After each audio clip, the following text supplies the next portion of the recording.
رب العالمين خالق الإنسان حر، فما في شيء خطر على البني آدم. يعني ماني شايفة حالي إني أنا ما بشبه الإنسان. تمييز من صغري أنا كتير صعب إنك تلاقي إنسان بكل معنى الكلمة إنه هو إنساني يعني. ختام الحموي جعلت لنفسها موقفاً في محطة الاختلاف. كيف حال الجالسين في تلك المحطة؟ وماذا ينتظرون؟ ختام الحموي، أهلا وسهلا فيكي بالمحطة. أهلا وسهلا فيك أستاذ.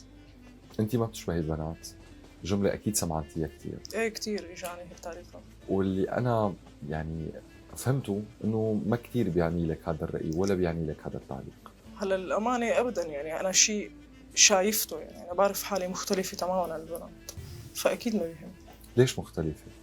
أنا بحب التمييز، كتير بحب بأي شيء يعني. والميتورات كتير خطرة وخصوصاً البطح، فحسيت فيها هيك شيء كتير حلو، فلهيك اخترته. يعني أنت المحطة الأساسية بحياتك كانت إنه بلشتي بالبطح. الموتورات من موتور البطح، كنت صغيرة كتير. أي صف ثاني كنت وقت اللي تعلمت. مين علمك؟ والله هو الداعم الأول والأخير خيي اللي أكبر. ليش مسميتيها دعم مع إنه بهذا العمر خطر على الولد يتعلم سواقة موتور؟ بالعكس، ما الإنسان حر، رب العالمين خالق الإنسان حر، فما في شيء خطر على البني آدم. بعمر 8 سنين أو 7 سنين يسوق موتور؟ هلا سبحان الله من رب العالمين، في قوة قلب رب العالمين بيوهبك إياها، ما بتحس شيء خطر يعني. إمتى أول مشوار على موتور طلعتيه لحالك؟ صف ثاني. صف ثاني؟ ايه. أخذتي الموتور وطلعتي ايه لحالك؟ رجلي ما كانوا يوصلوا لسه على الدعاسات تبع الموتور. أهلك كانوا مبسوطين بهي الحالة أم كتير. خايفين عليكي؟ هلا خوف الأهل مفروض يعني شيء مفروغ منه، بس كتير كانوا مبسوطين فيني يعني. بنت بهذا العمر نحن كصورة نمطية يعني إذا بدك نسميها بنكون عم تلعب بالألعاب. صحيح. هو أنا عم قل لك التمييز من صغري أنا بحبه. أنت اللي اخترتي الموضوع ولا إجا بالصدفة؟ هلا الأمانة من صغر إنه أنا أشوف حالي إنه أنا بحب كتير الشغلات المميزة من صغر يعني. هيك تطورت الأمور. بس رحتي من هواية أو من إنك تسوقي موتورات لصار عندك محل معرض؟ ايه فتحت محل وسكرت بسبب مشكلة. وأنت كنتي مسؤولة عنه؟ ايه. فتحتي كمان بلاي ستيشن؟ ايه فتحت. وأنت كنتي مسؤولة عنه؟ ايه وسكرت. بتروحي على شغلات تعتبر صعبة شوي؟ ايه بلعب بلياردو وبلاي ستيشن، بابجي ما بتنشال من ايدي البابجي. وهلأ شو عم تشتغلي؟ بدرس حقوق سنة رابعة. سنة رابعة. ايه وبالميتورات. بعد الحقوق شو ناوية؟ والله هلا أنا كتير في طموح كتير كبير قضاة يعني، من ورا شخص هو القاضي محمد حيدر السعيدي. إنسان بكل ما تعنيه الكلمة، من ماشي بعضل الله، فأنا من وراه حبيت الحقوق. صارت مشكلة مع أخي الكبير، تشابه أسماء، فهو كان كتير عادل يعني، لو كان حدا غير حق ما كان هيك صار. فكتير كتير دفعني لإني أنا إني أفوت بمجال الحقوق، يصير مثله يعني. إذا تخرجتي ختام وبدك تروحي على القضاء وقالوا لك بيتعارضوا القصتين مع بعض، يا موتورات يا قضاء، هلا الميتورات أنا مو شي عندي إني أنا ما فيني بلا، فيني بلا يعني، ما في شي ممكن تستغني عن ايه بستغنى ايه الموتور، بستغنى. بس حيضل هيك عشقك يعني. هلا ايه بس أنا بذاتي يعني، أنا إذا انقبلت بالقضاء أكيد ما راح أطلع ميتور وأنا بهذا المجال يعني. في شي مراحل. ختام الحياة ما دايما بتفهم وجهة نظرنا يعني، محتاج كتير وقت لنوصل. وين أكتر مكان اصطدمتي فيه مع المحيط مع الآخر؟ هلا للأمانة يعني بعمري أنا ما تلقيت شغلات سلبية مثلا أو انتقادات يعني، بالحي اللي أنا عايشة فيه كله إيجابي يعني، كتير كتير بيحبوني يعني. فإنه التعليقات السلبية تجيني على الفيس إنه ما بتشبه البنات، على التصرفات اللي أنا فيها، ستايلي مثلا، لبسي كذا، إنه ما بتشبه البنات. حلو إنه أنا طبعا يعني ماني شايفة حالي إني أنا ما بشبه البنات مثلا. شايفة حالك؟ دويني خبر. بس أنت قصده الموضوع ولا أنت ببساطة عم تتصرفي شيء بتحبيه؟ أنا عم عيش شيء بحبه.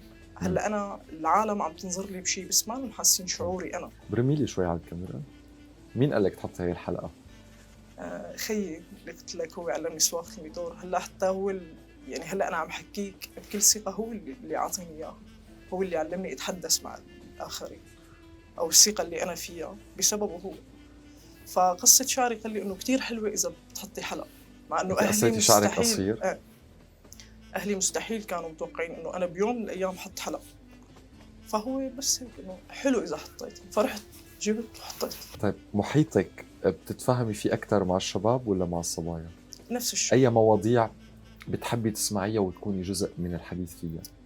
هلا مثلا انا بقعد مع رفقاتي الشباب، فاذا بقول لك الاحاديث ممكن تضحك علي، هي الاحاديث انا كثير كثير قريبه من رب العالمين، من شيء حق عدل كذا، هذا اللي عم بيصير مثلا، الشغلات الاقتصاديه الاجتماعيه المشاكل اللي عم بتصير، فالرب ما بيظلم حدا، فانا ضل ناقش بهدول الاحاديث. الأغلبية من الشباب كتير بيحبوا قاعدتي لأنه حديثي جميل يعني. والبنات هلا أنا حسب ما بقعد يعني، حسب المود بناقش يعني، حسب رفقاتك أكثر صبايا ولا شباب؟ لا بنات. رفقاتك البنات أكثر. تحسي بانسجام معهم أم تحسي حالك شوي غريبة عنهم لأنه ممكن أحاديث معينة ما تعني لك، ممكن ينحكى عن الأزياء الميك اب؟ ايه هلا كثير أنا يعني بنجتمع جمعة بنات مثلا بيكونوا عم يحكوا عن الفيلر بوتوكس كذا، شغلات مو لمخي يعني، بس طبعا ما بقول له انه هدول مو لمخي وكذا، خلص مثلا بمسك موبايلي بتصفح كذا هيك، لانه انا اللي مختلف عنه يعني، اكيد انا ما راح خليهم يديروا الاحاديث مثل ما بحب انا. والحب وين مكانه كان هالكم سنة؟ هلا والله ما للامانه انا يعني ممكن اللي يشوفني هلا يفكر انه شوفة حال او غرور، هو انا ابدا ما عندي هيك شيء، بس انا بحس شعوري كثير غالي، ما بينعطى لمين ابدا كان. لا، اخواتي اهلي نقطة ضعفي فقط لا غير. ركزتي كثير ختام بحديثك على الاهل وانه هن اللي دعموكي، اخوكي تحديدا والعائله بشكل عام.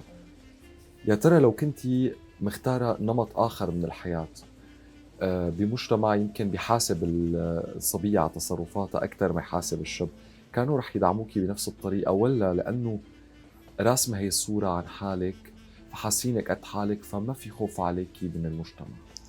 هلا انا من وقت اللي كنت صغيره بابا يقول لي انه انا اعطيتك الثقه الكامله فانت حره بحياتك، فانا هي الكلمتين من وقت اللي كنت صغيره لهلا باي مكان بروح فيه باي خطوه بخطيها حكي بابا معي يعني، فانا كنت قد الثقه، وهنن مثل ما عم قل لك مثلا جيراننا بالحاره كثير بيحكوا عني بشكل ايجابي لاهلي مثلا، فبابا صار يشوف انه كل العالم عم تحكي عن ختام بشكل ايجابي فهي ما عم تعمل شيء غلط، فصاروا يدعموني اكثر. التعامل معك كصبية عم تدير بزنس شيء بالموتورات الاجارات بغيرها، كان مثل التعامل مع اي شاب، ولا لانه يمكن بيعتبروا انه ما في كتير صبايا بهي المجالات ففينا يعني ما نكون هيك تمام لا بالتعامل؟ ما يعني ما حدا يعني ما صدفت وصارت معي انه مثلا مثل ما عم تحكي انه حدا مثلا يستغل اني انا بنت ما بفهم، لا المعامله معي اصعب من انك عم تتعامل مع اي رجل بيشتغل بالتجاره. يا لطيف. اي والله معروف. وبتخوفي العالم؟ لا مو خوف، انا حدا بمشي بنور الله وبشتغل بنور الله وبحب الحق. بتضربي ختام؟ ايه بتدقي بوكس بوكسات نظام؟ اول امبارح صارت معي مشكله بالحاره. ايه وبوكسات ايه وهيك ايه والله. مين علمك اياهم هدول؟ خي كمان اخوكي. كثير مأثر فيكي صح؟ كثير بشكل كثير كبير وكثير ايجابي. طب علاقته مع باقي اخواتك البنات بنفس القوه بنفس الطريقه؟ هلا هو بيعامل الكل سواسي، هو حدا كثير قريب من ربه يعني، بس انا الاقرب له من زمان من صغري انه انا بضل معه بضل هيك. بصراحه ختام في حدا من عائلتك من اخواتك حاول يقول لك ليش عم تعملي هيك؟ ليه عم تغيري مواصفاتك؟ ليه عم تحلقي شعرك قصير؟ ابدا ابدا. بيحبوني كثير هيك يعني، انا بس احكي بحس حالي عم بالغ يعني، كثير بيحبوني. بس احنا مصدقينك كثير لانه شايفين بعيونك محبه اهلك. عندك مشكله مع المجتمع اللي ممكن يحط صوره نمطيه لصبيه ما بتشبه باقي الصبايا، مو لانها بتختلف عنهم بشيء، لانها اختارت مهنه او تصرف او شكل ما انه معتاد عليه؟ بس عندك رساله لهي الفئه من الناس؟ هلا للامانه هلا في عده اشخاص مو بوجهي طبعا يعني، مثلا نظرتهم الي بتكون غير، انه لا ليش عامله بحالها هيك، ليش عم تشتغل هيك، ليش انا اذا ما سمعت هذا الحكي ما بقوى للامانه يعني، اذا ما وصلني حدا اني انا مو عاجبه شكلي ما بيعطيني تحفيز، تمرد، بحس حالي هيك شالشه العالم. بتحبي هي حالة الاختلاف والتحدي كثير يعني، بنبسط. شكرا لانك شرفتيني بالمحطه. اهلا وسهلا أستاذ. فيك أهلا ختام. وسهلا. شرفتي.